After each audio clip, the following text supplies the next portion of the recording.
Huwag ka na magtago pa, Cora. Pasasan ba't mahanap din naman kita? Cora, nandyan na ako.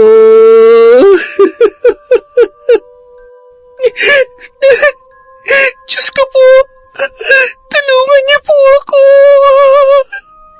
Huli ka! Sabi ko naman sa'yo, huwag ka na magtago pa eh. Akala mo ba matatakasan mo ako? Sinasagad mo talagang pasensya ko eh. Ay, halika nga rito. Bitawan mo ako! Ano ba? Maawa ka naman sa akin! Wag! Wag!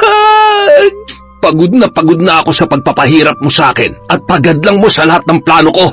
Wala kang kwentang asawa. Wala kang kwentang tao. Salot ka sa buhay ko. Dadalhin ko hanggang hukay kung ano man ang nalalaman ko. At ikaw, habang nabubuhay ka, konsensya mo mismo ang uusig sa'yo. Pansamantala lamang na magiging malaya ka sa mga kasalanan mo. Pero pasasaan bang lahat? Lahat, Miguel. Pagbabayaran mo sa tamang panahon. Tandaan mo yan. Wala ka na talagang pag-asang magbago. Kung may pinagsisisihan man ako sa mga nangyari, yun ay kung bakit hindi pa kita tinuluyan noon. Hindi ko alam na pati reha sa kulungan ay kaya mo palang lusutan. Napakatindi mo. Lahat ng kasamaan sa mundo sinalo mo na. Napakagaling. Binggong-bingo ka na. At sa tingin ko, mauungusan mo na nga si Satanas. Baka nga ikaw pa ang sambahin niya. Oh, tumayo ka dyan. Matapang ka, di ba? Tumayo ka. Ngayon mo ilabas ang tapang mo. Anak ko rin siya. May karapatan ako sa kanya. Tutal ipinagkakait mo sa akin yun. Papatayin na lang kita. Ikaw, ang lolo at ang kapatid mo. Paalam, Cora. Pasensya ka na. Ano kasi, mauuna ka muna tapos susunod na lang ako sa iyo sa impyerno, ha? Magkita na lang tayo doon, ha? Hamot pagdating ko ron, ikaw ang pinakauna kong hahanapin. Taon 2001. Si Kihor. Hindi magkanda-ugaga si Cora sa bitbit na basket na may lamang mga pagkain at maliit na sako na may lamang bigas. Sinabayan pa yon ng malakas na hangin at pagdagundong ng kulog. Madilim na ang kapaligiran, may makapal at itim na ulap dahil sa nagbabadya ng pagbuhos ng ulan. Papauwi siya sa kanilang bahay kung saan nakatira ang kanyang lolo Berto at ang nakababata niyang kapatid na si Kaloy. Yon ang una niyang uwi matapos ang 1 buwan pa lamang na pagtatrabaho sa mag-asawang sina Miguel at Cristina na nakatira sa bayan. May kalayuan yon sa liblib na lugar na kanyang pupuntahan. Lakad-takbo niyang narating ang kanilang bahay bago tuluyang bumuhos ang malakas na ulan. Wala namang mapaglagyan ng tuwa si Kaloy at ang kanyang lolo Berto nang makita nila si Cora. Apo, buti naman at dinalaw mo kami. Kumusta ka na? Hindi ka ba nahihirapan sa trabaho mo? Pasensya na ho kayo kung ngayon lang ako nakadalaw. Hinintay ko lamang po yung unang sahod ko para makabili ako ng mga kailangan nyo dito. Ang dami nito, ate. Wow! Ang sarap naman ng mga to. Tingnan mo, lolo. Ang dami pong bigas. Yung iba dyan bigay ng amo ko. Yung iba naman po binili ko, lolo. Ito po pala ang pera na natira sa akin. Itabi nyo na po ito. Utusan nyo na lamang po si Kaloy na bumili sa sentro kung anong wala dito sa bahay. At saka, ito po yung gamot ninyo. Huwag nyong kalilimutang inumin yan para hindi lumala ang sakit ninyo. Maraming salamat, Apo. Napakaswerte ko't may apo na akong maganda. Napakabait pa. Ay nako, si lolo talaga nakuha pa mambola. Lahat po gagawin ko para sa inyo ni Kaloy. Kung meron man pong dapat magpasalamat, kami po yon. Mula nang mamatay si tatay at iniwan kami ni nanay para sumama sa bago niyang asawa, kayo na po ang nagpalaki at nag-alaga sa amin. Ngayon po na hindi nyo na kaya magtrabaho, ako naman po ang gagawa nun para sa ating tatlo. Ay, nanghihinayang lamang ako, Apo. Isang taon na lamang sana makakatapos ka na ng sekundarya. Kaya lamang Lolo, wag nyo na pong isipin yan. Marami pang pagkakataon para makapag-aral ulit ako. Sa ngayon, ang gusto ko lang ay gumaling kayo at makapag-aral itong si Kaloy. At saka, nasabi rin po sa akin ni na Kuya Miguel at Ate Cristina na kung gusto ko raw po ay pwede naman nila akong pag-aralin. Mababait po sila. Wala po silang anak at abala lang sa kanilang mga trabaho. Sa tingin ko po, tatagal ako sa kanila, lalo na't kayang-kaya ko naman po ang mga gawaing bahay. Ay, salamat naman sa Diyos kung ganon. Hindi ko kasi maiwasang mag-alala sa iyo, Apo. Hindi naman ako sanay na malayo kayo sa akin. Kung pwede nga lang, gusto ko lagi lang kayong abot ng paningin ko. Ay, kaya lamang tinamaan ng lolo mo ng sakit. Lolo naman, basta magpagaling po kayo, ako na ang bahala sa lahat. Kaloy, huwag mong pababayaan si Lolo at mag-iingat ka rin palagi, ha? Ay, kailangan ko na ring umuwi maya-maya pag tila ng ulan. Marami rin po akong naiwan na trabaho at maaga rin po ang pasok nila bukas. Ate, mag-iingat ka palagi sa trabaho mo, ha? Huwag ka mag-alala sa amin ni Lolo. Ako ang bahala mag-alaga sa kanya. At hindi na nga nagtagal pa si Cora sa kanilang bahay. Nang bahagya ng tumila ang ulan ay agad na rin siyang nagpaalam at umalis. Nakatanaw sa bintana ang maglolo habang naglalakad papalayo si Cora. Ay, wala talaga akong masabi sa kabaitan at kasipagan ng ate Cora mo. Patnubayan nawa siya ng Diyos. Naglakad lamang si Cora papunta sa sentro mula sa liblib na dako ng kanilang baryo, kung saan sasakay siya ng tricycle patungo sa bahay na mag-asawang kanyang pinagtatrabahuhan. Samantala, habang nasa biyahe ang dalaga ay kasalukuyan namang nasa gitna ng mainit na pagtatalo ang mag-asawang sina Miguel at Cristina. Hanggang kailan tayo ganito? Hindi ko na maintindihan kung ano nangyayari sa'yo. Wala na nga tayong anak, tapos pati yung obligasyon mo sa akin bilang asawa ko, hindi mo na rin ginagawa. Pwede ba tumigil ka na nga? Wala akong panahon makipagbangayan sa'yo. Kung gusto mo, edi, maghanap ka ng babae na magbibigay niyang pangangailangan mo. Para namang hindi ko alam na kung sino-sinong babae lang ang kinakalantari mo dyan. Huwag mo nga ibuntong sa akin lahat ng sisi, Miguel. Kung napapagod ka na sa relasyon natin, mas napapagod na ako. Ano na lang ang silbi ng pagiging mag-asawa natin kung lagi na lang tayong ganito? Hindi mo kasi ako iniintindi. Palibhasa. Hindi kita iniintindi? Bakit? Sa tingin mo ba gusto kong mangyari sa atin to? Alam mo kung gaano ko kagusto magkaanak. Pero anong magagawa ko? Sinubukan na natin ang lahat. Tanggapin mo na lang na kahit kailan, hindi tayo magkakaanak. Hindi kita mabibigyan ng anak. Saan ka pupunta? Christina, bumalik ka dito. Ay, buisit. Sakay ng kotse, pinaharurot ni Cristina yon papaalis at hindi na ito napigilan pa ni Miguel. Agad na kumuha ng bote ng alak ang lalaki at walang kasing bilis na ininom yun. Nang dumating si Cora ay nakakatatlong bote na ang kanyang among lalaki. Nagtataka namang pumasok si Cora at ikinalat ang paningin sa loob ng kabahayan. Kuya Miguel, umalis po si Ate Cristina. Sa halip na sagot ay tumango lamang ang lalaki, sabay sumenyas na umupo sa tabi niya ang kanilang kasambahay. Kuya, bakit po? Naku, nakarami na po yata kayo ng nainom. Lasing na po kayo, Kuya Miguel. Ako lasing? Hindi Kitang-kita ko pa nga yung magaganda at malaporselana mong muka. Halika, samahan mo naman ako dito. Nalulungkot ako Ay, alam mo, mukhang ikaw ang solusyon sa problema ko, Cora. Ho? Anong problema po ang tinutukoy nyo? Hindi ko po kayo maintindihan, Kuya. Susunod ka lang sa kung anong gusto at sasabihin ko. Ikaw ang magbibigay sa akin ng hindi kayang ibigay sa akin ng asawa ko. Gusto ko mag-anak, Cora. Po? Naku kuya, lasing ho kayo. Hindi po tama yung iniisip nyo. Pasensya na ho, marami pa po akong gagawin. Oh, saan ka pupunta? Kinakausap pa kita kaya huwag mo akong tatalikuran. Baka nakakalimutan mo kung sino ako sa bahay na to. Gusto ko rin pong ipaalala sa inyo na kasambahin niyo po ako at hindi po parte ng trabaho ko ang gusto niyo mangyari. Eh, sandali. Huwag ka nang pumalag, Cora. Ang hirap mo na makausap eh. Ayaw ko pa naman ng pinahihirapan ako at masyadong pakipot. Alam mo, para sa'yo rin naman to. Ibibigay ko lahat ng gusto mo.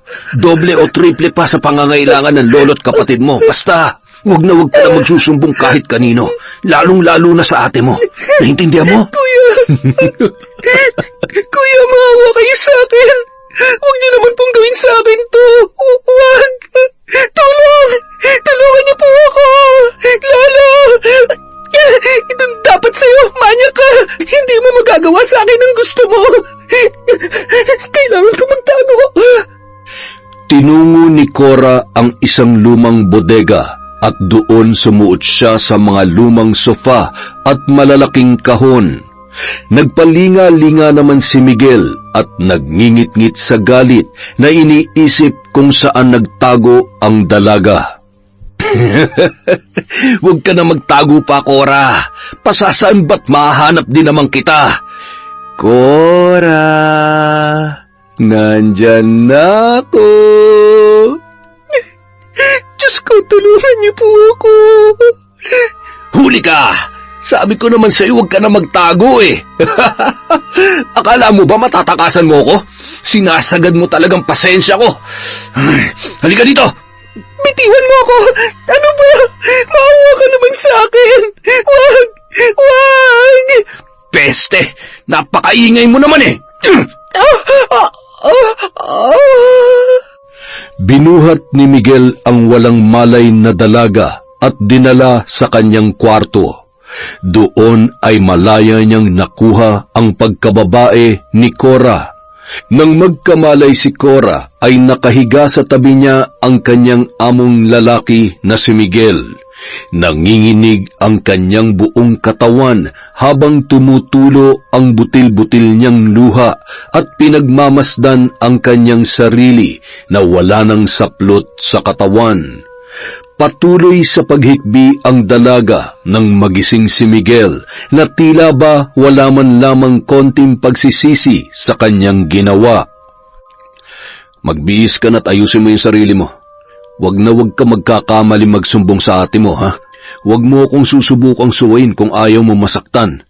Kapag gumawa ka ng kahit anong bagay na hindi ko magugustuhan, baka hindi mo na makitang buhay ang lolo't kapatid mo. Gusto mo ba yan? Paulit-ulit siyang pinagbantaan ng lalaki habang hawak ang muka ni Cora na patuloy pa rin sa pag-agos ang mga luha. Huwag mo silang inadamay sa kahayupan mo. Napakasama mo.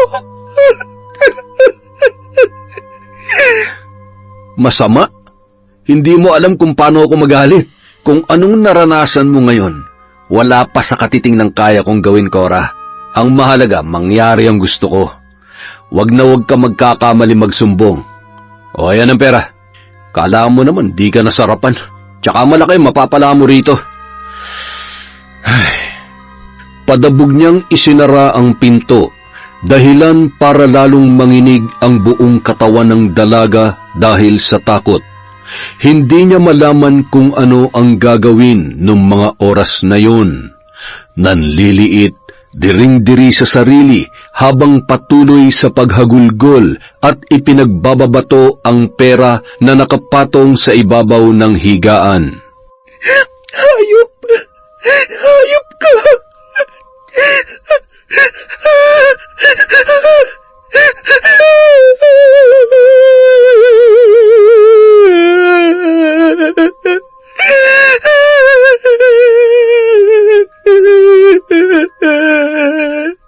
Samantala, nung mga sandaling yun ay napabalikwas si Lolo Berto sa kanyang pagkakahiga. Naalimpungatan naman si Kaloy nang biglang bumangon at hangus na hangus ang matanda. Oh, Lolo, ayos lang po ba kayo? Apo, isang masamang panaginip. Pakiramdam ko ay may nangyaring masama sa ate mo. Lolo naman, masyado lang po kayo nag-aalala kay ate. Ay, sana nga, Apo. Ewan ko ba, pero ibang kutob ko. Ay, kinakabahan din tuloy ako, Lolo. Matulog na po kayo ulit. Di ba po sabi ni ate, mababait naman ang amo niya, kaya sa tingin ko, wala naman tayong dapat ipag-alala. Sandali lang ho ikukuha ko po kayo ng tubig, Lolo. Matapos uminom ng tubig ay muling bumalik sa pagkakahiga si Lolo Berto. Napabuntong hininga naman si Kaloy habang sinusulyapan ang muka ng matanda na nag-aalala. Hindi nagtagal, bumalik na yon sa mahimbing na pagkakatulog. Samantala, madaling araw matapos mahimasmasan si Cristina ay bumalik din siya sa kanilang bahay. Nadatnan niyang tulog na ang kanyang asawa. Nababatid niya na may malaking pagkukulang siya bilang asawa at hindi mawala sa kanyang isipan na siya ang dahilan kung bakit hindi magkaroon ng pangarap na masayang pamilya ni Miguel. Humiga siya sa kanilang kama ng dahan-dahan upang hindi magising ang kanyang asawa. Matapos humiga ay tumalikod yon kay Miguel. Ilang sandali lamang ay naramdaman niya ang mahigpit na yakap ng lalaki. Alam kong galit ka. Patawarin mo ako sa mga nasabi ko. Huwag kang susuko sa atin, ha. Maraming paraan para magkaanak tayo. Mag-usap na lang tayo bukas. Alam kong pagod ka na. Tanging tango lamang ang itinugon ni Cristina, sabay pinahid ang kanyang luha. Hindi niya malaman na sa kabila ng lahat ng sama ng loob ay pinipilit pa rin niyang tuparin ang kanilang sinumpaan bilang mag-asawa. Kinaumagahan, maagang gumising si Miguel at nagmamadaling pumanhik sa kwarto ni Cora. Cora, bumangon ka na. Ayusin mo yung sarili mo, ha. Wag na wag ka magpapahalata at siguraduhin mong ititikom mo yung bibig mo. Maganda ka ng almusal para sa amin ng ate mo. Opo, babangon na po. Kaya ko to. Hindi ako pwede maging mahina. Kailangan kong tibayan ang loob ko. Gagawin kong lahat, wag lamang mapahamak si Lolo at si Kaloy. Diyos ko, kayo na po ang bahala sa akin. Bago pa man umalis ang lalaki at isara ang kanyang pinto, ay nakangising pinagmasdan ni Miguel ang muka at katawan ng dalaga. Nagmamadaling kumuha ng pamalit na damit si Cora para matakpan ang mga bakas ng kahayupan ng kanyang among lalaki sa kanyang dibdib. Pumikit na lamang ang dalaga nang muling sumasagi sa isip niya ang mga nangyari noong gabing yun. Pagkalabas ni Cora ay agad na siyang tumungo sa kusina at nagluto. Pagkatapos maghain ay agad niyang hinugasan ang pinaglutuan. Sakto namang dating ng mag-asawa at nilapitan siya ni Cristina. Hinawakan siya sa may braso. Oh, bakit naman gulat na gulat ka? Kumusta ka? Anong oras ka nakauwi kagabi? Oh, pasensya na po ate. Magugulatin po talaga ako. Bandang 8:00 na po ata yun. Ano po, mag-almusal na po kayo ni Kuya. Tatapusin ko lang po itong mga hugasin. Hay nako, bitawan mo na muna yan. Sabay-sabay na tayo mag-almusal. Han, halika na. Oh, ano nangyari dyan? Bakit may pasaka? Han, almusal na tayo. Baka kung saan lang tumama yan si Cora. Buti pa nga sumabay ka na sa amin. Hindi ka naman na iba sa bahay na to. Oo nga naman, Cora. Ang totoo para na kitang nakababatang kapatid. Siya nga pala sa susunod na pasukan, mag-aral ka na ulit. Sayang naman ang pagkakataon. Halika na, sige na, maupo ka na. Agad naman na umupo ang dalaga at nakatingin lamang sa kanyang pinggan. Paisa-isang salita at matipid na ngiti lamang ang itinutugon niya sa mag-asawa. Makalipas ang 2 linggo, nagpapaalam sana siya na umuwi, ngunit hindi pumayag si Miguel kung hindi siya kasama. Katulad ng dati, mamimili muna siya ng mga pangunahing pangangailangan sa kanilang bahay, pati na rin ng gamot ng kanyang Lolo Berto. Sasamahan na kita, para hindi ka na mahirapang magbitbit ng mga dadalhin mo doon. Hindi na po kailangan. Kaya ko naman po. At saka, baka po hanapin kayo ni ate pagdating. Ang dami mo naman palusot. Huwag mo nang bilugin ang ulo ko, Cora. Baka mamaya kung ano pang kalokohan ang gawin mo. Halika na, baka mabwisit pa ako sa'yo. Hindi na nagawa pang tumanggi ng dalaga sa pagpupumilit ng kanyang amo. Hindi tayo pwede magtagal doon. Naintindihan mo? Tumango lamang si Cora, sabay sumakay na sa sasakyan ni Miguel.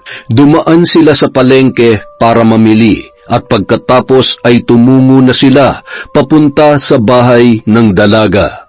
Matapos may parada sa ligtas at maayos na lugar, ay sumakay pa sila ng habal upang makarating sa nasabing lugar na kanilang pupuntahan. Malayo-layo pa ay natanawan na agad ni Kaloy ang kanyang kapatid at ang kasama nito. Hala, si ate, nag-asawa na yata, Lolo. Ano? Umayos ka nga. Inubutuloy ako dahil sa'yo. Sasampalin kita dyan eh. Ano bang pinagsasasabi mo? Sino nga ba yung kasama niya? Halika't salubungin natin sila. Ay nako, hindi na talaga nawala ang ubo ko. Oh, Cora, apo. Lolo, sobrang namiss ko po kayo, Lolo. Bakit umiiyak ka? Sino ba itong kasama mo? Ano po? Masaya lang po ako na makita kayo ulit ni Kaloy. Magandang araw ho, Lolo. Lolo, si Kuya Miguel po. Siya po ang amo ko. Ay nako, salamat ho at sinamahan ninyo ang apo ko. Mukhang tama nga si Cora. Mabait daw kayo ng asawa ninyo. Ay tuloy ho kayo. Apo, magtimpla ka nga ng kape dyan. Naku, wag na ho kayo mag-alala. Hindi rin naman ho kami magtatagal dito ni Cora. Hindi ba, Cora? Oo nga po, Lolo. Hinatid lamang po namin tong mga to. Masaya ho ako na sa wakas ay nakilala ko na rin ho kayo. Wag po kayong mag-alala kay Cora. Kami na po mag-asawang bahala sa kanya. Ito ho, idagdag niyo sa panggastos ninyo.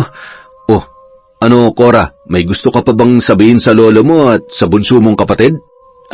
Wala na po. Lolo, aalis na po kami. May kailangan po kasi akong tapusin sa bahay. Kaloy, ikaw nang bahala kay Lolo, ha? Mahal na mahal ko kayo. Ay, uuwi din kayo kaagad. Ingat, ate, ha? Mahal na mahal ka namin ni Lolo. Salamat po, Kuya Pogi, sa bigay niyo sa amin. Napakabait niyo naman po. Ay siya, kung nagmamadali kayo ay sige na. Mag-iingat kayo sa biyahe. Hindi na rin nagtagal at tumalikod na ang dalawa habang labis naman ang pagpipigil ni Cora sa kanyang sarili. Gustong-gusto niyang umiyak pero pinilit niyang maging matatag nung mga oras na yon. Bakit niyo ginawa yun? Bakit niyo binigyan ng pera si Lolo? Sa tingin niyo kaya niyong pagtakpan ng ginawa niyo sa akin kapalit ng pera? Tumigil ka na nga sa kadramahan mo, Cora. Pasalamat ka na lang at hindi mo na paghihirapan pa ang perang yon. Sobrang-sobra pa dyan ang kaya kong ibigay. Basta pagbigyan mo lang ako. Bago sumakay sa naghihintay sa kanilang habal driver, napakuyom na lamang ng kamay si Cora. Sa tuwing nagdidikit ang kanilang katawan ay hindi niya maiwasang kumulo ang kanyang dugo dahil sa labis na pagkamuhi. 5:00 na ng hapon nang makarating sila sa bahay ng kanyang mga amo. Nakaabang naman at tila nagtataka ang muka ni Christina nang dumating ang dalawa. Huwag ka na magsalita, ako nang bahala magpaliwanag sa kanya, ha? Han, nandito ka na pala. Ay, siya nga pala. Sinamahan ko si Cora sa bahay nila. Wala naman akong ginagawa eh. Maganda pala dun, Han. Pasyal tayo dun minsan. Ganun ba? Sige, akala ko kung saan na kayo nagpunta. Kumusta naman ang lolo at kapatid ni Cora? Maayos naman ang kalagayan nila doon. Ikaw, kumusta? Napagod ka ba sa trabaho? Oo, pero okay lang. Medyo masama lang ang pakiramdam ko. Cora, pasuyo naman ang hapunan natin para makakain at makapagpahinga na ang ate mo. Tumango lamang si Cora sabay dumiretso sa kusina at agad na nagluto ng hapunan. Matapos kumain ay agad naman nang tumungo sa kwarto si Cristina. Kumuha ng gamot at nagsalin ng tubig sa baso si Miguel, sabay may kung anong inihalo doon at ngumisi. Dinala niya yon sa kwarto at pinabangon sa higaan ang kanyang asawa. Han, inumin mo na to para paggising mo bukas ay maganda ng pakiramdam mo. Salamat, Han. Napakaswerte ko talaga sa'yo. Siyempre naman, mahal na mahal kaya kita. Pasensya na. Hindi talaga magandang pakiramdam ko ngayon eh. Sige na, itulog mo na yan, Han. Ilalagay ko lang muna to sa kusina. Siguradong mahimbing ka makakatulog ngayon. Ay, hindi mo naman maibibigay ang gusto ko eh. Kaya ako nang gagawa ng paraan. At kapag nagkaanak na ako kay Cora, mabubuo na ang pamilya natin, Cristina. Nakaramdam naman ng labis na pagkahilo si Cristina na tila ba umiilalim siya sa kanyang higaan. Hanggang sa tuluyan na yun nakatulog at wala nang kamalay-malay pa sa kung anong pinaplano ng kanyang asawa.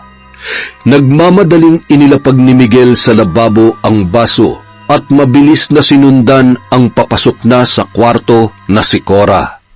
Cora! Kuya, ano ba? Bitawan mo ako! Hindi ka ba natatakot na makita at malaman ng asawa mong kababuyang ginagawa mo sa akin? Anong akala mo sa akin? Hindi nag-iisip? Alam ko kung anong ginagawa ko. Kaya pwede ba huwag ka na maraming sinasabi?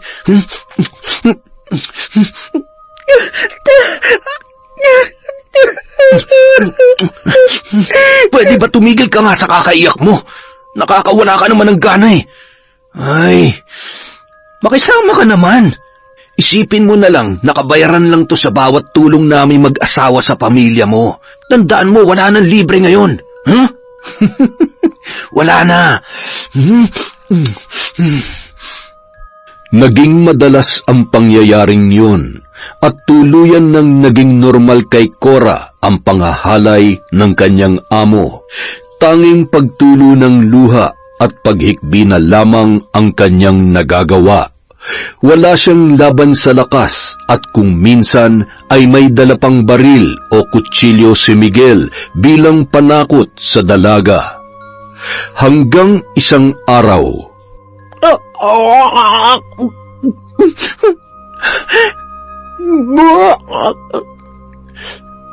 Masama bang pakiramdam mo, Cora?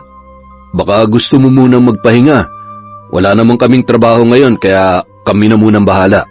Sige na, pumasok ka na sa kwarto mo. Ayos. Mukhang tagumpay na ako sa plano ko. Gusto mo bang patingnan ka namin sa doktor? Parang napapadalas na yata yung pagsusukat hilo mo. Wala ka namang nobyo kaya imposible namang naglilihi ka. Kailangan niya lang siguro magpahinga. Sige na, Cora. Pumasok ka na sa kwarto mo. Han, maupo ka na at ako na magluluto ng almusal natin, ha? Agad namang tumungo sa kwarto si Cora. Hawak ang kanyang puson, ramdam niya na may pagbabago sa kanyang katawan. Sigurado siya na nagdadalang tao na siya ng mga sandaling yun. Hindi niya alam kung ano ang kanyang gagawin at kung papaano pa matatakasan ang kanyang sitwasyon. Maya-maya, pumasok si Cristina sa kanyang kwarto na may dalang gamot at pagkain. Kumain ka para may lakas ka at inumin mo to para gumanda ang pakiramdam mo. Cora, kung may problema ka, ano man ang nararamdaman mo o kahit na ano, huwag ka mag-aatubiling sabihin sa akin, ha? Tumango lamang ang dalaga, sabay mahigpit na niyakap ang kanyang among babae. Kung hindi ka pa handang sabihin sa akin, ayos lang. Huwag ka mag-alala, hindi ka namin pababayaan ng kuya mo. Magpahinga ka lang. Kung may kailangan ka, tawagin mo lamang ako, ha? Agad namang tinawag ni Miguel ang asawa, kaya nagmadali nang lumabas si Cristina. Gulong-gulo ang isip ni Cora na tila ba may kung anong puwersa na tumutulak sa kanya na sabihin ang totoo, ngunit alam niyang kapahamakan niya at buhay ng kanyang pamilya ang nakataya. Dahil sa pinagdadaanan ng dalaga ay dumating sa punto na tuluyan na itong naging tuliro at nawawala sa sarili. Hanggang sa natagpuan na lamang nila ito na umiiyak, nakatulala at hindi makausap. Kung minsan naman ay nagsasalita na ng mag-isa. Han, anong gagawin natin? Baka kung anong gawin niya sa sarili niya at mapahamak siya habang nandito siya sa atin. Ano ba kasing nangyayari sa kanya? Kung totoong hinala ko na nagdadalang tao siya, baka kailangan natin siyang patingnan para masigurong ligtas ang bata. Isa pa, sino ang ama ng batang dinadala niya? May idea ka ba? Nakikipag-date ba siya? Meron ba siyang boyfriend? Parang wala naman, hindi ba? Hindi na natin responsibilidad ang babaeng yan, Han. Alam mo, mas mabuti pa. Ihatid ko na lang kaya siya sa bahay nila bukas. Nagiging problema patuloy natin yan si Cora eh. Pero kailangan niyang tulong natin. Cargo pa rin natin siya at isa pa, hindi na siya iba sa atin. Basta kailangan ko muna siyang patingnan sa doktor, tsaka tayo magdesisyon kung pauuwiin natin siya sa kanila o mas makabubuti na dito na lamang siya sa atin.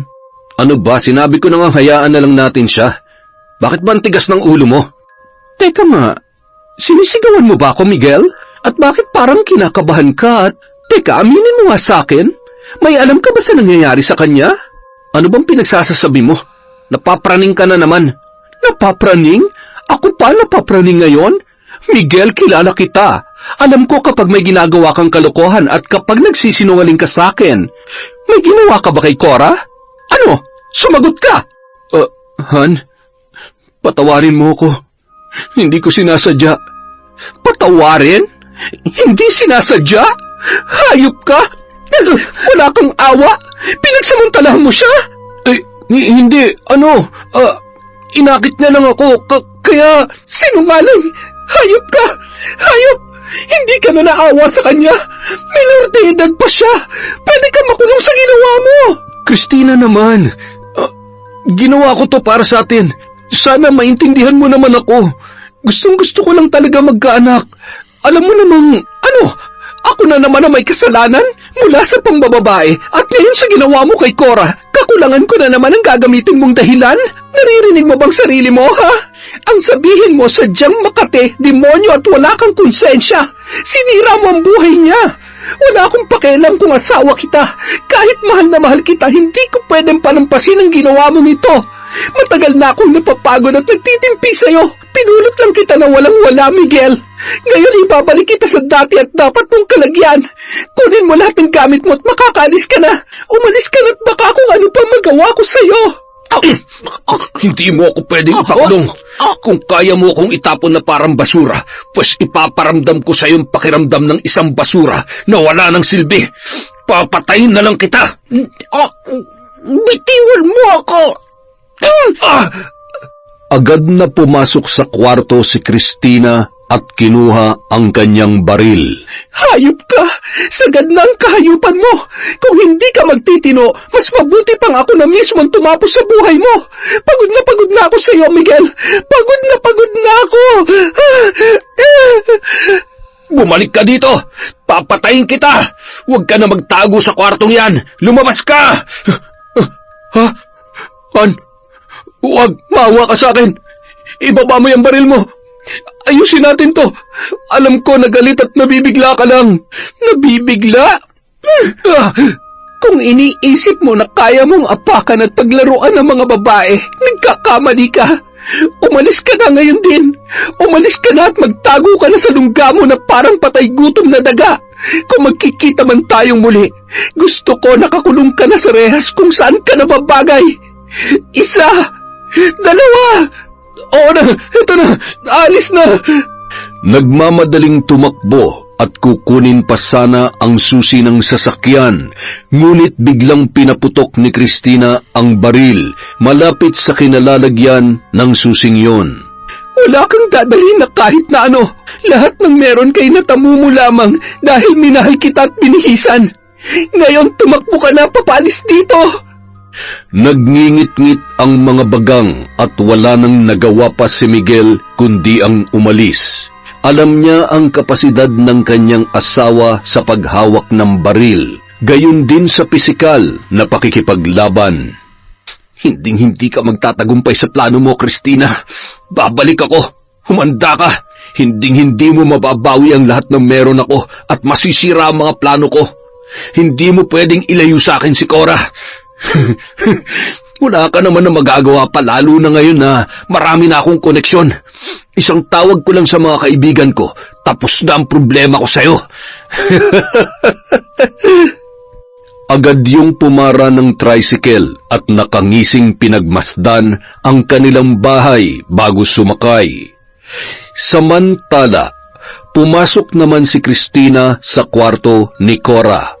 Niyakap niya ng mahigpit ang dalaga. Huwag ka nang umiyak. Wala na siya. Tutulungan kita. Magpapagaling ka at ipapakulong natin ang hayop na yon. Makalipas ang isang buwan, unti-unti nang nanumbalik ang sigla ni Cora. Kumuha siya ng bahay kung saan doon tumuloy ang nagdadalang taong si Cora, maging ang lolo at ang kapatid nitong si Kaloy. Hindi ko po kayo pababayaan. Pasensya na ho kung kinakailangan ho ninyong lumipat ng bahay. Mas ligtas po kayo dito. Gusto ko lang pong makasiguro na ligtas ang mag-ina. Wala naman na po akong mahihiling pa kundi ang kaligtasan ng apo ko. Kung ikakapahamak namin ang pagsasampa ng kaso, mas mabuti pang dito na lamang kami. Maraming paraan para maningil sa mga kasalanang ginawa niya.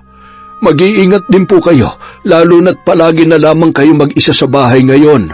Hindi rin ho natin alam kung may pinaplano siya masama sa inyo. Lolo Berto, huwag po kayo mag-alala. Kaya ko hong protektahan ang sarili ko. Siya nga po pala, tanggapin niyo po sana ito.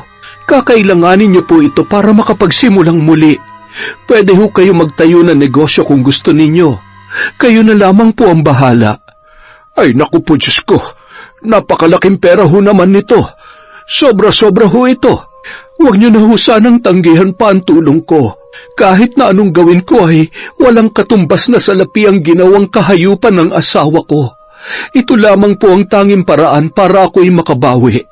Mas gugustuhin ko pa pong itulong ito sa mga katulad ninyong nangangailangan kesa pakinabangan niya pa kung sakaling...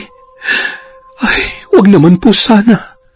Gusto ko pang makita ang magiging anak ni Cora. Matapos ang masinsinan nilang pag-uusap, ay agad na ring umalis si Christina at umuwi na sa kanyang bahay. Habang nagpapahinga si Cora, binuksan niya ang isang maliit at lumang kaban kung saan naroon ang iba't ibang hugis at kulay ng mga bagay na korteng tao. Naroon din ang mahaba at malalaking kalawanging karayom. Mayroon ding maliliit na botilya na may iba't ibang lana na may mga lamang patay na insekto. Apo, alam kong hindi magiging madali para sa iyo. Nakalimutan ng nakaraan mo. Sadyang mahirap ang kalimutan. Dahil anumang pilit ko sa sarili ko, hindi pa rin po mawala sa isip ko ang ginawa sa akin ng Miguel na yon. Hindi rin po ako mapapanatag na nabubuhay siya ng malaya sa mga kasalanan niya. Kailangan niya magbayad at wala siyang karapatang maging masaya. Isa pa, hindi ko na siya maaaring bigyan pa ng pagkakataon na may masaktan at mabiktima pang iba. Panahon na para gamitin ang pamana sa akin ni Lola. Ito ang tanging daan para mabigyan ko ng hustisya nangyari sa akin at masigurong ligtas kami ng anak ko. Ikaw ang magpapasya, Apo. Kung anong ikapapanatag ng kalooban at sa tingin mong tama, yun ang gawin mo. Wala nang mas tatama pa, kundi ang mabawasan ang mga taong may hangal na kaluluwa dito sa mundo. Hindi ko hahayaang mahawakan o makita man lang ng lalaking yun ang anak ko. Nalalapit na ang araw ng aking paniningil. Gagawin kong impyerno ang buhay niya. Gusto kong hilingin niya na mamatay na lang siya dahil sa walang katumbas na sakit at paghihirap. Hindi kita kukontrahin dyan, Apo. Sa mundong ito, kung saan talamak ang kasamaan, maaaring hindi natin kontrolado at mapipigilan na gumawa ng kasamaan sa kapwa, pero maaari natin silang pagbayarin sa paraan na alam natin. Kamatayan ang nararapat sa lalaking yon. Hinimas ni Lolo Berto ang braso ng kanyang apo pagkatapos ay lumabas na sa kwartong yun. Doon ay sinimulan ni Corang buksan at aralin ang bawat nilalaman ng pahina. Ang katumbas na mga pasakit sa bawat salita, iba't ibang ritual na makakatulong upang pagbayarin ang taong may sala at nais paghigantihan. Samantala, ng mga oras na yon, isang masamang plano ang binabalak ni Miguel para sa kanyang asawa na si Cristina. Papasukin natin ang bahay ngayong gabi. Panahon na rin para pigilan ko siya sa plano niyang pagpapakulong sa akin. Isa pa, kailangan ko malaman kung saan niya tinago si Cora. Gusto kong malaman kung nasa na mag-ina ko. Tol, siguruhin mo lamang na hindi tayo sasabit dyan, ha? Baka madamay pa kami sa kamalasan mo. Kung pati kami makukulong, sino pang dadalaw sa'yo sa kulungan? Gago ka ba? Hindi nakakatawa yung sinasabi mo, ha? Kung ayaw mong tamahan ka nitong kamaw ko, manahimik ka dyan. Ngayon niyo pa naisipang magbangayan. Tara na! Pera ang pinag-uusapan dito, kaya sa halip na magtalo kayo dyan, kumilos na tayo. Walang mahuhuli kung walang magpapahuli. At walang makukulong kapag walang nakaalam sa gagawin natin ngayon. Kailangan lang masigurong masusunod ang plano natin. Kaya ikaw, Arnel, huwag kang tatanga-tanga, ha? Abat, upakan kita dyan, makita mo. Ay, ewan ko sa inyo. Tara na, sumakay na kayo. Pambira, kahit kailan talaga hindi kayo magkasundo. Kapag tayo pumalpak dahil sa inaasa nyo, pag-uuntugin ko yung mga ulo ninyo. Makalipas ang ilang oras. Matapos maghapunan ni Cristina, isinara niya na ang mga bintana at sinigurong nakasara ang mga pintuan. Tumungo siya sa kusina sa unang palapag ng bahay para isara ang pinto na natitira na lamang nakabukas nung mga sandaling yun. Napahakbang siya papaatras nang biglang namatay ang ilaw at may dalawang lalaki na tumambad sa kanyang harapan at hinawakan ang kabilaan niyang braso. Buong puwersa niyang pinilipit ang kamay ng mga yon dahilan para mapahiyaw sa sakit ang dalawang lalaki. Ayos, matapang, lumalaban! Itong gusto ko! Halika dito! Sino kayo? Anong kailangan niyo sa akin? Pera? Kailangan niyo ba ng pera? Ibibigay ko! Uy, madaling kausap, tol. Ayos to, ah. Kaya lang nakakahiya naman sa tropa natin kung babalimbing tayo. Pasensya ka na, Cristina. Kailangan lang namin gawin to. Mga hayop! Bitawan mo ako! Sino may pakanan lahat ng ito? Binayaran ba kayo? Kaya kong doblehin o triplehin ang perang inaalok niya. Aray! Ano ba? Ang bango-bango naman pala nitong asawa ni Miguel. Pakinabangan kaya muna natin. Sayang naman, di ba?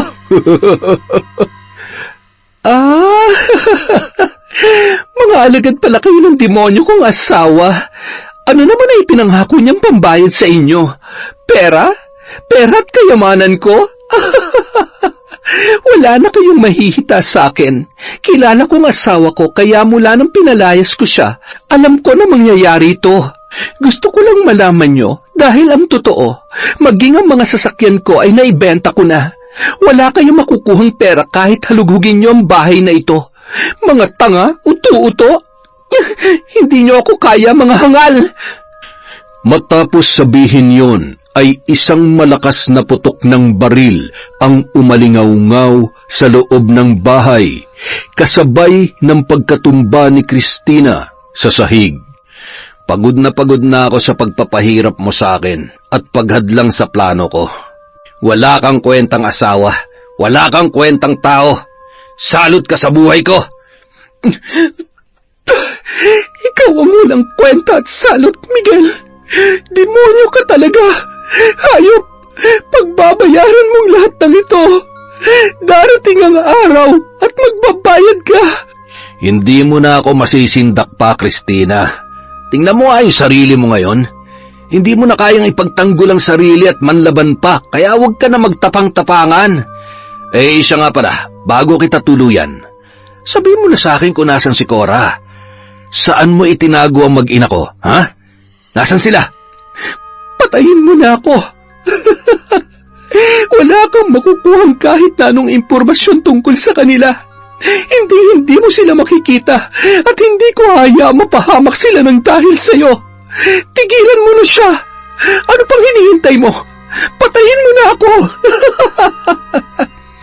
Hayop ka? Sinasagad mo talagang pasensya ko, ha?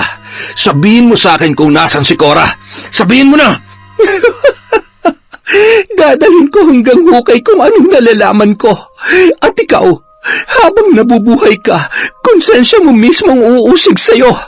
Pansamantala lamang na magiging malaya ka sa mga kasalanan mo, pero pasasaan ba? Lahat, Miguel, pagbabayaran mo sa tamang panahon. Tandaan mo yan. Tumahimik ka! Mamatay ka na!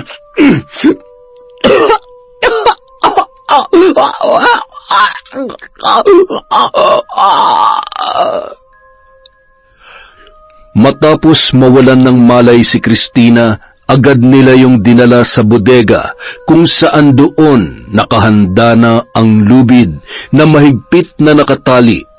Kailangan nilang palabasin na nagpakamatay ang babae. Paalam, mahal kong asawa. Hindi sana aabot sa ganito ang lahat kung hindi mo ipinagkait sa akin ang gusto ko. Tara na mga tol, huwag kayong mag-alala. Ngayong wala na siya, siguradong marami maiiwan na kayamanan sa akin ang asawa ko. Kayamanan? Tanga! Sabi ng asawa mo kanina, wala na daw siyang maiiwan sa'yo. Paano kung totoo yun, ha? Paano mo kami babayaran? Ay, mukhang nag-aksaya lamang kami ng oras dito eh. Gumawa ka ng paraan dahil kung hindi, kami mismo magsusuplong sa'yo sa mga pulis. Tarantado ka talaga, kanina ka pa. Akala mo naman na pakalaki ng ambag mo. Eh hindi mo napatumba yung asawa ko. Asawa? Kilabutan ka nga. Ganyan mang gawain ng asawa. Pinatay mo nga siya, di ba? Itika mo nga yung bunganga mo. Kapag naubos ang pasensya ko, ikaw ang sunod na itutumba ko. Ano ba, umalis na tayo dito. Lintik, pareho lang kayo may kulugo sa utak eh. Ay, Miguel, gawa mo ng paraan at siguruhin mong areglado ang lahat ha. Kilala mo ako. Kapag ako sumabit dito, alam mo kung anong kaya kong gawin. Tara na, Arnel. Kinaumagahan. Nakikiramay ho kami, Sir Miguel, sa nangyari sa inyong asawa. May mga ilang katanungan lamang po kami. Mayroon ho kaming hindi pagkakaintindihan nitong nakaraang araw dahil ho sa problema namin mag-asawa. Gustong-gusto niya na pong magkaanak, kaya lang ho ay may problema siya. Hanggang umabot sa punto na humihingi siya ng espasyo at para po makapag-isip-isip daw siya. Kagabi ho naglakas loob po akong puntahan at kumustahin siya, kaya lang hindi ko po akalain na madadatnan ko siya sa ganoong kalagayan. Mahal na mahal ko po ang asawa ko. Maraming salamat ho sa kooperasyon. Nakikiramay ho ulit kami, sir. Nakangisi at tinapik pa siya ng isa sa mga opisyal na naroon. Sabay ngumisi na tila ba may nais ipakahulugan. Kampante si Miguel na malinis at hindi na lalawig pa ang investigasyon sa pagkamatay ni Christina. Ginamit niya ang natitira niyang pera na nalikom sa pagbebenta ng ipinagbabawal na gamot. Matagal niya na yung ginagawa na lingid sa kaalaman ni Christina nung ito ay nabubuhay pa. 3 araw na burol ang itinakda para paglamayan ang labi ni Christina. Sa kabilang banda ay nagtataka na't kinukutuban si Cora dahil sa 2 araw na hindi pagdalaw ng babae sa kanilang bahay. Sigurado ba kayong dalawa sa plano ninyo? Paano kung makita kayo ng hayop na lalaking yon? Gusto ko lang po makasiguro, Lolo. Iba po kasi ang kutob ko eh. Oy siya, magdoble ingat kayo ha. Huwag kayong magtatagal at siguraduhin ninyong walang makakakilala sa inyo. Nung 3 gabi ng burol ni Christina ay hindi makapaniwala ang magkapatid sa kanilang natunghayan. Lalo lamang nagngit-ngit sa galit si Cora nang marinig ang pag-uusap nina Ariel at Noel. Napakatindi nitong si Miguel. Kung makahagulgol, akala mo walang kasalanan sa asawa. Sana lang ay talagang mapaniwala niyan lahat. Paano kung lumutang yung Cora? Sa tingin ko, kailangan nating dumistansya kay Miguel. Mahirap na madamay. Wala pa tayong natatanggap na grasya. Mas masaklap kung madadawit pa tayo dyan, di ba? Yun nga rin ang iniisip ko eh. Nung mga oras na yun, taimtim na nakikinig habang nakakubli sa makapal na halaman sa labas ng tarangkahan ng bahay kung saan nakaburol si Christina. Nang makaalis ang 2 lalaki, ay doon na pahagulgol si Cora. Gustong-gusto niyang makita kahit sa huling sandali ang isang taong nagligtas sa kanya sa kapahamakan. Hayop siya. Sagad sa butong kasamaan niya. Isinusumpa ko na mula sa gabing ito, hindi na siya magkakaroon pa ng kapayapaan. Pagbabayarin ko siya sa mga kasalanan niya. Wala siyang puso. Huwag ka nang umiyak, ate. Baka makasama dyan sa batang dinadala mo. Nalulungkot din ako sa nangyari kay Ate Christina, kaya lang wala na tayong magagawa. Umuwi na tayo, ate. Nagmamadaling umalis ang 2. Hindi maipinta ang itsura ng magkapatid na sina Kaloy at Cora nang dumating sila sa kanilang bahay. Bakit ganyan ang mga itsura ninyo? Anong balita? Kumusta ang Ate Christina ninyo? Wala na po siya, Lolo. Pinatay siya ng demonyo niyang asawa. Wala na si Ate Christina, Lolo. Pinatay po siya ni Miguel. Ay, Diyos ko! Napakabuting tao ni Christina para sapitin niya ang kawalang hiyaan ng kanyang asawa. Wala siyang karapatang mabuhay. Panahon na para iparanas ko sa kanya ang parusang balik na nararapat sa mga taong katulad niya. Pagbabayaran ko sila, lalong-lalo na si Miguel. Pahihirapan ko siya at gagapang siya sa takot at sakit hanggang sa huling sandali ng kanyang buhay. Agad na tumungo sa kanyang silid si Cora. Doon ay sinindihan niya ang kandilang kulay itim at kulay pula. Binuksan ang aklat at inusal ang mga kakaibang salita na sa bawat pagbigkas niya ay mararamdaman ang galit at pighati. Katulad na nagliliyab na apoy ang galit na nararamdaman ko para sa taong ito. Ang bawat natitirang araw ng buhay niya ay kontrolado ko. Walang araw na hindi siya uusigin ng kanyang konsensya at takot na siya ring magiging mitsa ng kamatayan niya. Sa tulong ng mga insektong ito, bawat patak ng mga langis, gayon din ang mga karayom na ito. Wawakasan ko ng paunti-unti ang buhay mo, Miguel. Hindi lang ikaw, pati na rin ang mga halang na kaluluwang tumulong sa'yo. Pagsisisihan niyo na umanib kayo kay Miguel dahil walang sasantuhin ang aking kapangyarihan. Ako ang iyong karma, Miguel. Wala ka nang kawala pa. Wala ka nang magagawa. Nung mga oras na yon, pinagmamasdan ni Miguel ang muka ng kanyang asawa. Napalingon siya nang maramdaman niya ang pagtataasan ng kanyang balahibo sa batok kasabay ng mga nakabibinging mga bulong at paulit-ulit na pagtawag ng kanyang pangalan. Isa-isa nang nagsialisan ang mga tao sa hindi malamang dahilan. Namatay ang mga kandila, sabay nahulog ang lagayan ng abuloy. Kitang-kita niya ang isang babae na nakakulay puti katulad ng suot ni Cristina na noon ay nasa kabaong. Nanlilisik ang mga mata at naaagnas na ang balat habang humihikbi at naglalakad papalapit kay Miguel. Huwag kang lalapit sa akin! Lumayo ka! Miguel? Miguel? Wag! Wag! Humakbang paatras hanggang sa tuluyan ng nakalapit ang babae. Hindi makagalaw sa kanyang kinatatayuan dahil sa labis na takot. Ramdam niya ang panlalamig at pangangatog ng buo niyang katawan, dahilan para siya'y maihi sa kanyang pantalon. Hinawakan siya sa leeg ni Cristina, sabay isinubsob ang kanyang muka sa kabaong. Tingnan mo kung anong ginawa mo sa akin, Miguel. Paano mo nagawa sa akin ito? Minahal kita at pinagkatiwalaan, pero anong ginawa mo? Niloko't pinagsamantalahan mo ang kabaitan ko. Hindi ka na nakontento, pinatay mo pa ako.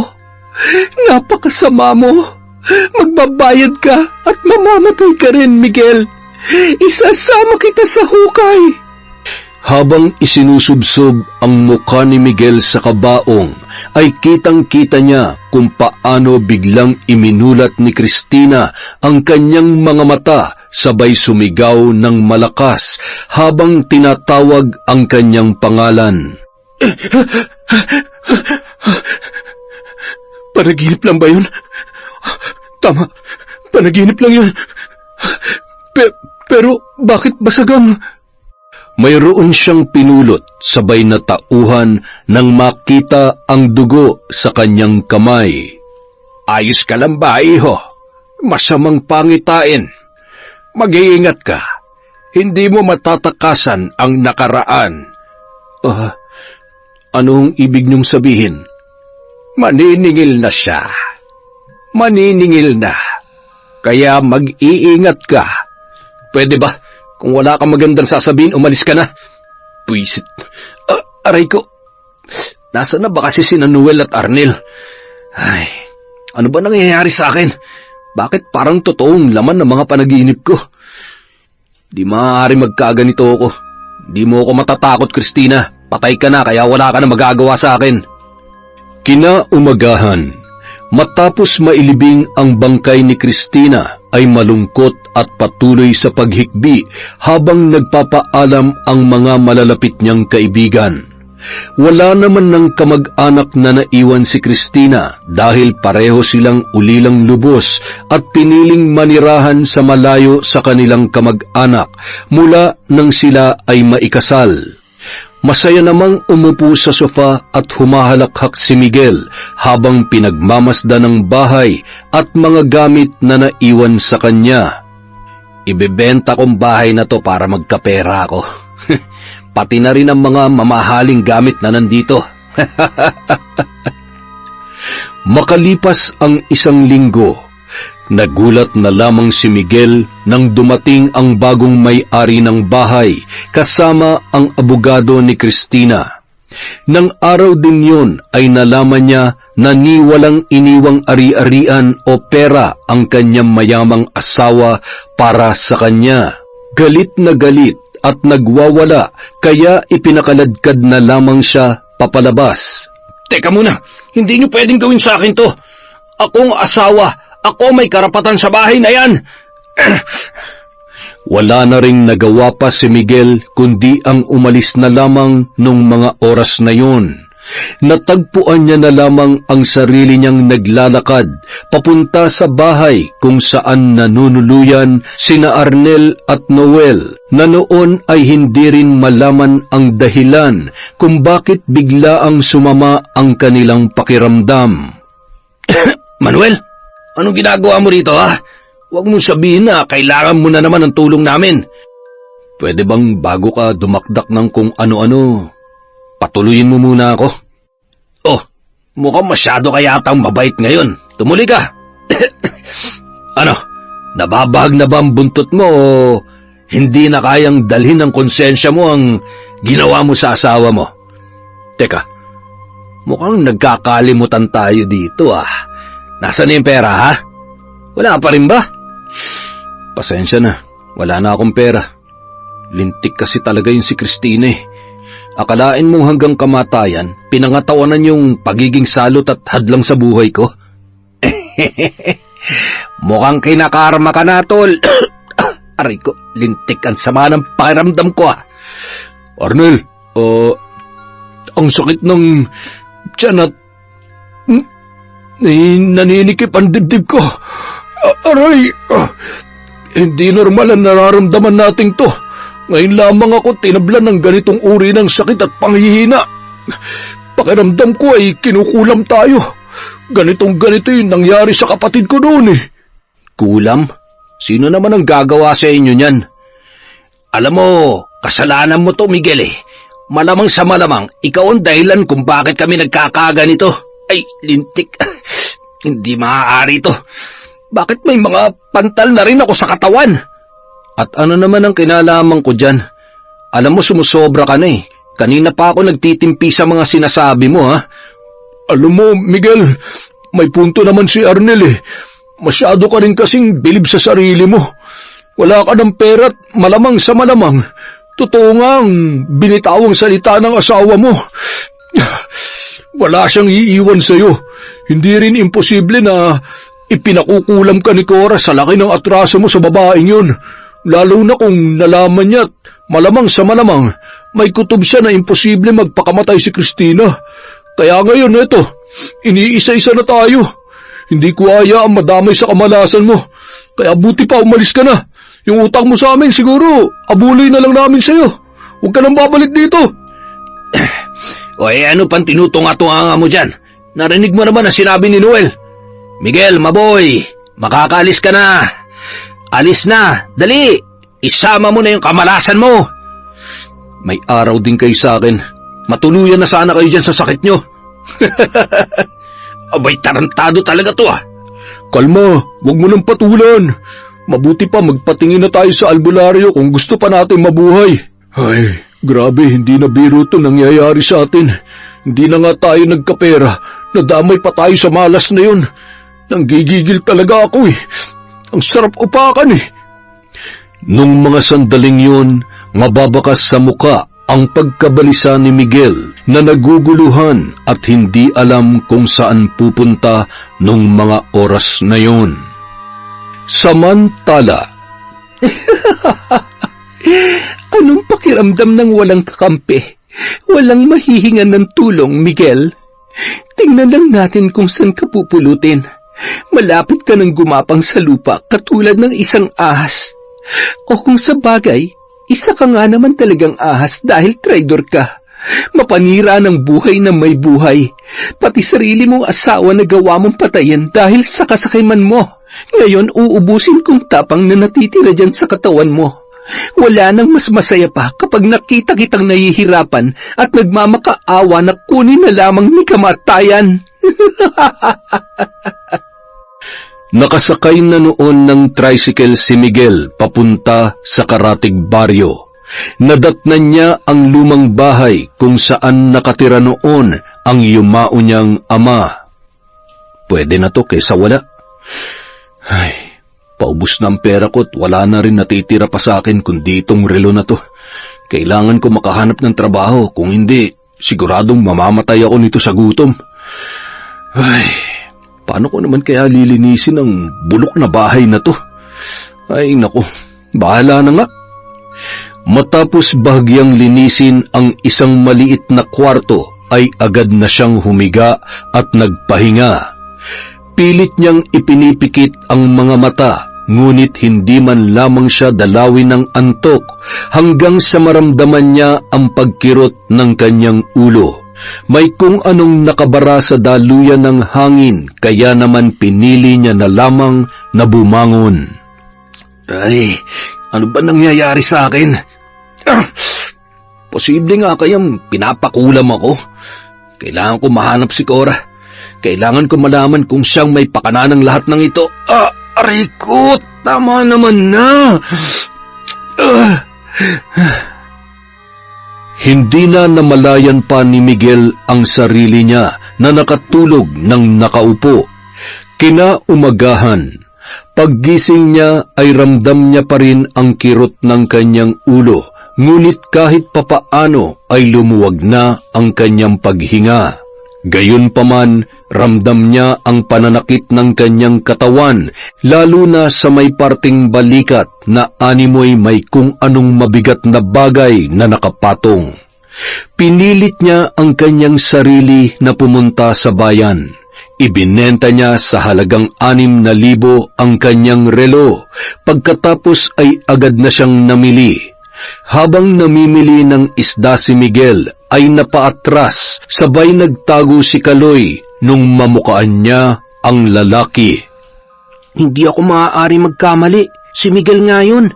Kailangan ko nang umalis bago niya pa ako makita. Pagtalikod ni Kaloy ay sakto namang lingon ni Miguel. Iniwan yon ang pinipiling isda at patakbong sinundan si Kaloy. Hindi nagkamali ang akala ng lalaki. Nakangisi niyang pinagmamasdan ang noon ay nagsasampay ng nilabhan na si Cora. Bakas naman ang kaba sa mukha ni Kaloy na wala man lamang nabili na kahit isa sa utos ng kanyang ate Cora. Oh, ano ba nangyari? Ayos ka lang ba? Oo, ate. Ibig kong sabihin, nakita ko si Miguel sa palengke. Buti nakita ko agad siya, kaya nakaalis ako bago niya pa man ako nakita. Sigurado ka bang hindi ka niya nasundan? Cora! Pasensya na ha. Hindi kasi nag-iingat tong kapatid mo eh. Ayan tuloy. Teka, hindi mo man lang ba ako patutuloyin? Huwag na huwag mong susubukan pumasok sa tarangkahan kung gusto mo pang makauwi ng buhay. Bakit? Anong gagawin mo ha? Ipapakulam mo na naman ako? Ipapakulam? Bakit ko naman gagawin yon? Kayang-kaya ko naman. Higit pa sa kung anong kayang gawin ng isang simpleng mangkukulam. Hawak ko ang buhay mo at wala ka na magagawa pa para takasan ang mga kasalanan mo. Tinatakot mo ba ako, Cora? Pwes, hindi mo ako... Hayop ka talagang lalaki ka. Wala ka talagang kadala-dala, ano? Ngayon tingnan natin kung saan naaabot ang tapang mo. Hawak ang matalim na itak ay iwinasiwas, sabay galit na sumugod si Lolo Berto palabas ng tarangkahan para habulin ang noon ay nagkukumahog sa pagtakbo na si Miguel. Bumulong ng mga salita sa hangin si Cora para muling buhayin ang takot at kawalan sa sarili ni Miguel. Nagtatakbo yon hanggang sa makauwi at sumuot sa ilalim ng kanyang katreng higaan. Nanginginig sa takot habang nakatakip sa tainga ang kanyang mga kamay. Sa dami ng mga boses na naririnig, bulong, kahindik-hindik na salita at may tumatawa. Pakiramdam niya ay anumang oras ay sasabog na ang kanyang bungo. Nang mahimasmasan, muli niyang naalala ang lahat na nangyari. Hayop ka, Cora. Kapag gumaling ako, hindi ako magdadalawang isip na patayin ka. Hihintayin ko lamang na maisilang mo ang anak ko. Mawawalan ka na rin ng silbi sa buhay ko. Kukunin ko siya sa'yo. Kailangan ko ng albularyo na makakatulong sa akin para hindi mo na ako masaktan pa. Humanda ka. Dahil kapag nagkataon, wala akong ititira sa inyo. Nung araw ding yun, pinuntahan niya ang isang kilalang albularyo na alam niyang makakatulong sa kanya upang kontrahin ang sumpa na ikinabit sa kanya ng mangkukulam na si Cora. Lahat ng kinukulam o maging binabarang ay may malalim na dahilan. Ngayon, maaari mo bang sabihin sa akin kung bakit may taong nagpakulam sa'yo? May atraso ka ba sa taong may kagagawan nito? Importante pa ba yun? Magbabayad naman ako Magkano ba? 1,000? 2,000? Sabihin mo kung magkano, gagawin ko ng paraan. Makawala lamang ako sa sumpa ng mangkukulam na yon.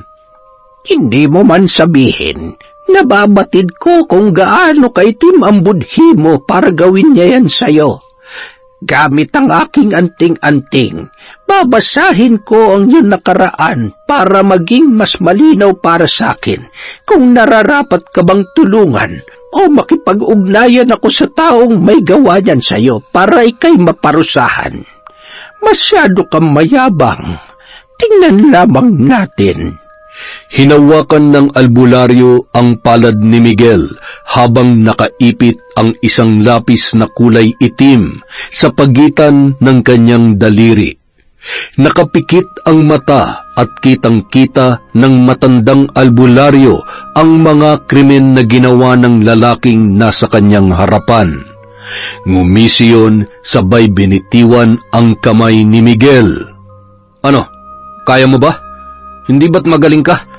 Kaya mo naman akong pagalingin, hindi ba? Kaya mo namang kontrahin ang mangkukulam na yon, hindi ba? Tumango lamang ang albularyo.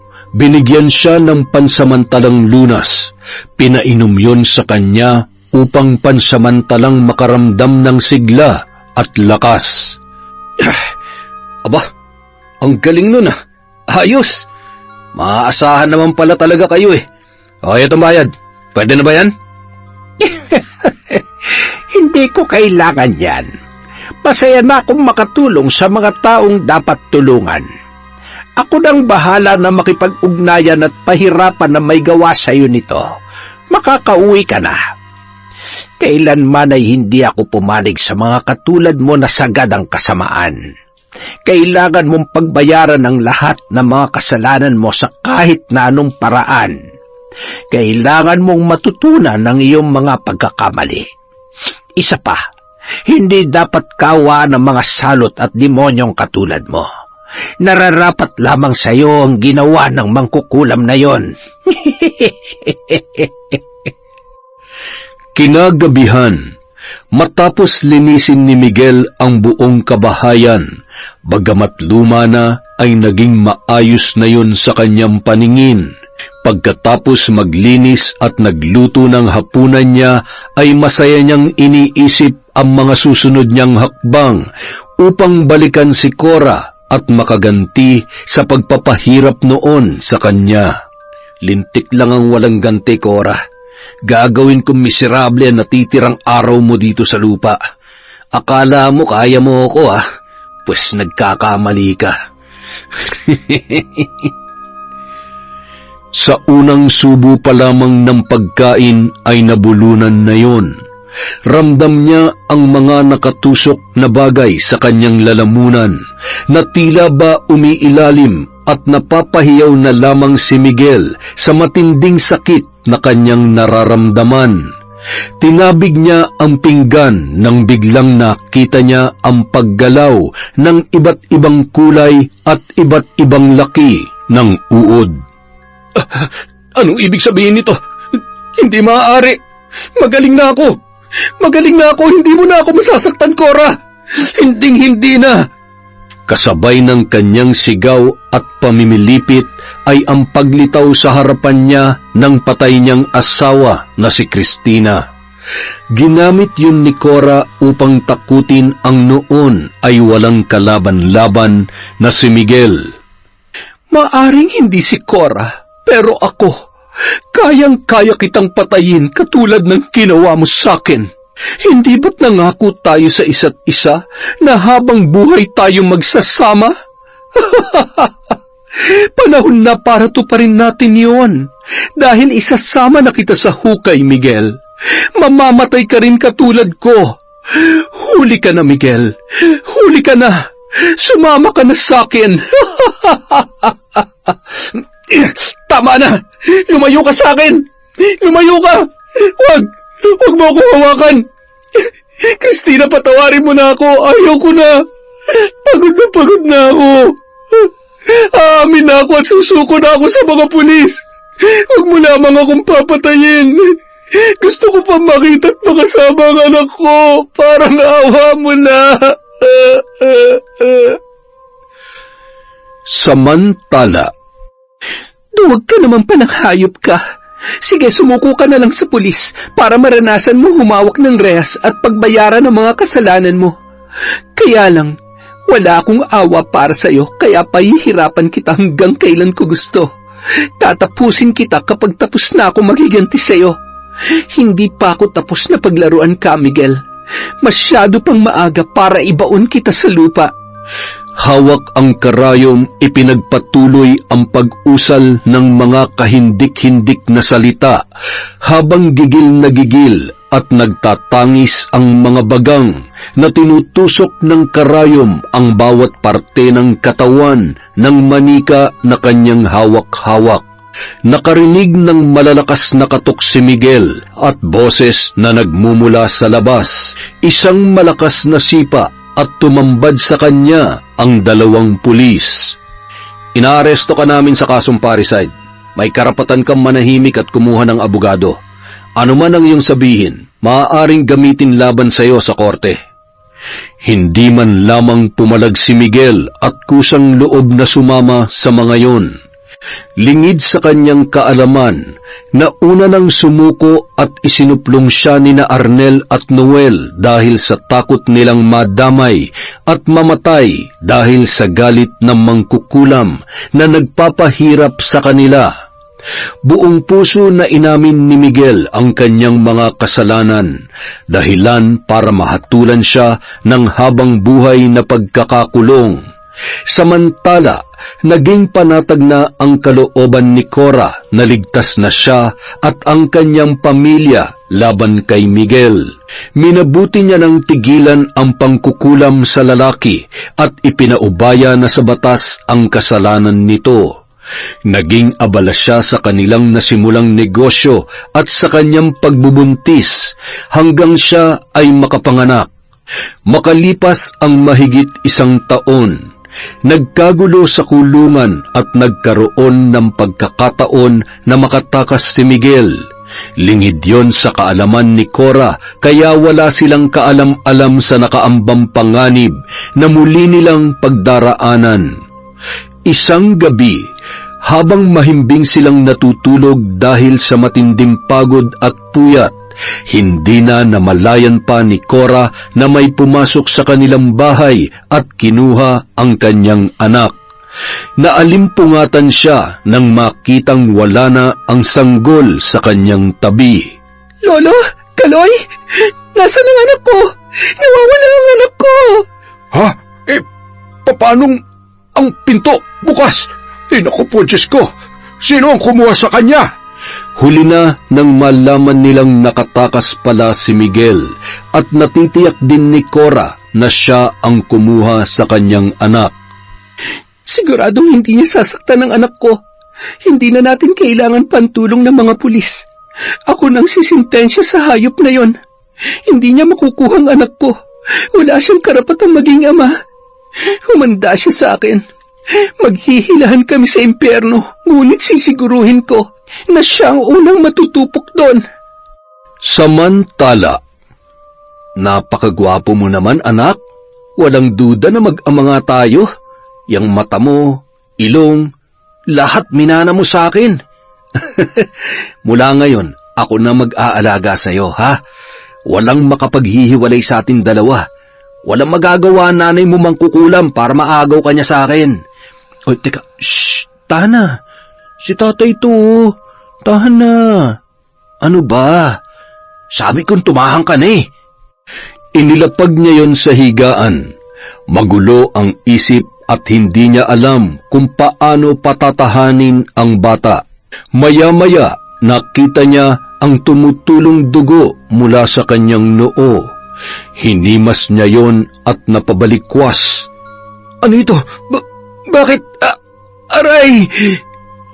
Gamit ang kutsilyo, harap-harapan na sinaksak ni Cora ang manikang hawak niya habang nanlilisik ang mga mata papalapit kay Miguel. Wala ka na talagang pag-asa magbago. Kung may pinagsisisihan man ako sa mga nangyari, yun ay kung bakit hindi pa kita tinuluyan noon. Malay ko ba naman na pati rehas sa kulungan ay kaya mong lusutan? Napakatindi mo.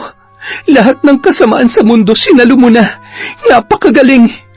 Binggong-bingo ka na at sa tingin ko, mauungusan mo na si Satanas. Baka nga ikaw pang sambahin niya. Tumayo ka dyan. Matapang ka, di ba? Tumayo ka. At ngayon mo ay labas ang tapang mo. Habang pinapahirapan ni Cora si Miguel, ay kinuha naman ni Kaloy ang sanggol at nauna nang umuwi sa kanilang bahay.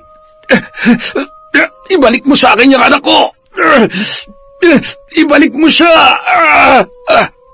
Hindi mo siya anak. Wala kang karapatang maging ama. At hindi ko hahayaang lumaki siya na kikilalanin ka bilang ama. Anong ituturo mo sa kanya?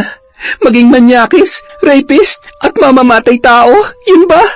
Ngayon pa lang sisiguruhin ko na hindi ka na magkakaroon ng pagkakataon na guluhin ang buhay namin. Cora, magbabago na ako. Pangako, wala na akong gagawin na kahit na ano. Kaya kong magbago para sa anak natin. Magbabagong buhay ako at magpapakatatay sa kanya. Huwag mo na maipagkait sa akin to. Nakikiusap ako. Manahimik ka. Dapat sa dila ng mga sinungaling hinihila hanggang sa lumawlaw para hindi na makapambiktima ng iba. Ang mga kamay ng kriminal ay dapat na dinudurog para hindi na makapanakit pa. Katulad nito. Tama na! Tama na! Hindi ko na kaya. Patayin mo na lang ako. Tanggap ko na ito ang magiging kapalaran ko. Gusto ko lang naman na makasama kahit saglit ang anak ko. Mula umpisa yun lang naman ang gusto ko. Bagay na paulit-ulit na ipinagkakait sa akin. Pinagsisisihan ko na ang lahat, Cora. Patawarin mo na ako. Kung gusto mong gumanti, sige, patayin mo na ako. Nakaramdam ng awa si Cora, dahilan para maging kalmado at bahagyang napatigil sa kanyang ginagawang pananakit kay Miguel. Buong lakas yung bumangon at dinampot ang kahoy, sabay walang kasing lakas na hinampas ni Miguel si Cora ng 3 beses hanggang sa matumba yun. Sinakal niya yon at pinagsusuntok sa tiyan ng paulit-ulit. Maawa ka. Kailangan ako ng anak ko. Anak ko rin siya. May karapatan ako sa kanya. Tutal ipinagkakait mo sa akin yun, papatayin na lang kita. Ikaw, ang lolo mo at kapatid mo. Paalam, Cora. Pasensya ka na. Ano kasi, mauuna ka muna tapos susunod na lang ako sa impyerno, ha? Magkita na lang tayo doon. Hamot pagdating ko doon, ikaw ang pinakauna kong hahanapin. Naalala mo ba to, ha? Para naman may baon kang magandang ala-ala bago sumuong sa impyerno. Hindi naman pwedeng sa langit dahil ikaw at ako, pareho lang tayong alagad ng demonyo. Lingid sa kaalaman ni Miguel na nung mga sandaling yun ay bumubulong ng mga salita si Cora, dahilan para bigla na lamang mawalan ng lakas ang lalaki at mawalan ng malay. Hindi ang mahinang nilalang na katulad mo ang papatay sa akin. Ang pagiging alagad ng dilim ay nakalaan para bigyan ng leksyon ang mga taong katulad mo. Utak kriminal at walang puso. Mas mabuti pang sanayin na kita sa init ng impyerno. Tutal kahit buhay ka pa, nasusunog na rin naman ang kaluluwa mo doon. Wala ka nang sinasanto. Malas mo, hindi mo ako kaya. Para sa kapayapaan ng aking pamilya, sa pagpatay mo kay Ate Cristina, at higit sa lahat, sa pangahalay mo sa akin noon at pagtangka sa buhay ko. Tatapusin na kita. Paalam, Miguel. Naway namnamin mo ang init ng apoy na tutupok sa bawat parte ng katawan mo. Ganyan kaalab ang galit ko para sa'yo. Lumakad palabas at tinitigan ang lumang bahay kung saan wala pa ring malay si Miguel. Bigla na lamang nagliyab ang katawan ni Miguel hanggang sa unti-unti na ring natupok ang kabahayan. Walang kapitbahay kaya wala man lamang naging saksi sa mga pangyayaring yon, maliban kay Cora na patuloy sa paghalakhak. Naghahalong galit at saya na natuldukan niya na ang kasamaan ng kanyang dating amo. Hindi maiwasang tumulo ang kanyang luha habang sinasariwa sa huling pagkakataon ang lahat ng kanyang pinagdaanan sa lalaking yun. Kung nasaan ka man ngayon, Ate Cristina, sana naiintindihan mo ako sa ginawa ko sa kanya. Salamat sa lahat. Alam ko dahil sa kagustuhan mong protektahan ako, ang pamilya ko at ang anak ko, sinakripisyo mo ang sarili mong buhay. Kung lahat ng tao kasing buti ng puso mo, wala sanang taong naaagrabyado. Patawarin ako ng Diyos kung pinili kong gamitin ang itim na karunungan para maisakamay ang hustisya na matagal ko nang hinahangad. Hindi tamang pumatay pero hindi rin tamang paulit-ulit na hayaang magpaapak at hindi lumaban. Nang makauwi sa bahay, sinalubong siya ng kanyang lolo Berto at mahigpit na niyakap. Alam kong nagawa mo ng matagumpay ang paghihiganti mo. Napakatapang mo, Apo. Nagkasala ka man ay natitiyak kong hindi ka itatakwil ng Diyos. Tao ka lamang na naghahangad ng kapayapaan at hustisya. Maaari ka pang magbalik loob at hayaang burahin ang galit dyan sa puso mo. Hayaan mong mapalitan ng pagmamahal ang galit. Mahalin mo at tanggapin ang anak mo ng buong puso, ang batang naging bunga ng mapait mong nakaraan. Hindi po madali kung iisipin, Lolo. Pero alam ko sa sarili ko na mahal ko siya. Anak ko siya at lahat gagawin ko para sa kanya. Wala po siyang kasalanan. Hindi ko nahahayaang maging biktima siya ng galit ko sa tatay niya. Siya ang bubuo sa pagkatao ko at magtuturo sa aking tanggapin ang buhay na meron ako ngayon. Salamat po, Lolo. Salamat sa inyo ni Kaloy. Kayo naging lakas ko sa mga panahong pakiramdam ko ay hindi ko na kaya. Tapos na po, Lolo.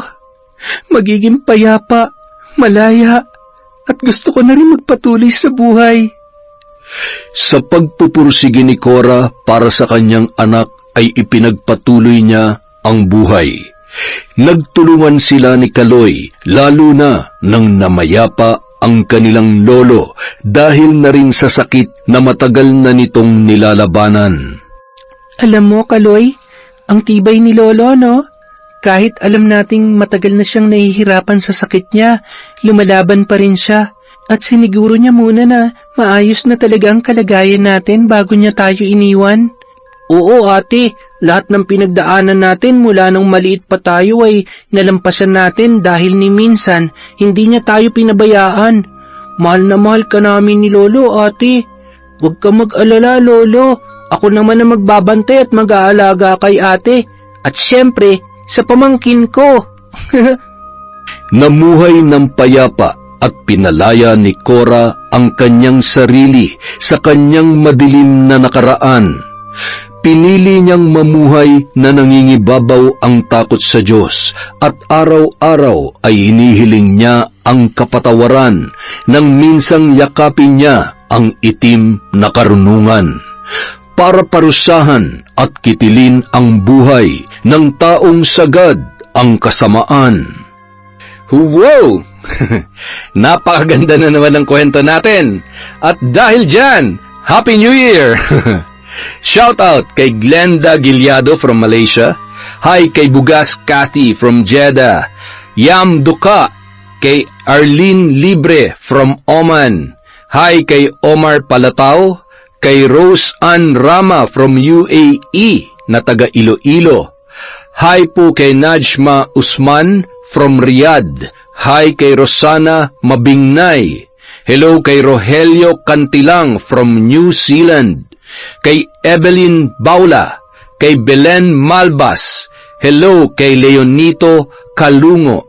Kay Inday 90s. Hello din po kay Tita Jinky Perez. Hi kay Andrea Joy Garcia. Kay Christy Abad. Kay Chadi from Daman. Hello kay Jacqueline Dalumpines. Shout out din po kay Rosalyn De La Peña. Hi po kay Claire, kay Busy Skyler, kay Revelyn Bicar from Tandag. Hi kay Normina Abdul Karim. Hello kay Rosalie Clemente, kay Juliana Katigon, kay Lolo Buto, kay Presi Katcha. Hello kay Sheldon Sebastian Nicolas, kay Isa, kay Rosemary Juan. Hi kay Mary J. 25. Hello din po kay Mel Santarita, kay Michelin T, kay Rodrigo de la Cruz. Shout out kay Tio Jose from Davao del Norte, from Chona, Atendido. Kay Russell Galope. Hi kay Fritzel FW. Shout out kay Joanna Bastillas, kay Maura, kay Sheila Ledesma from Singapore, kay Normelito Paharo from Calamba, kay Lynn Javier from Riyadh.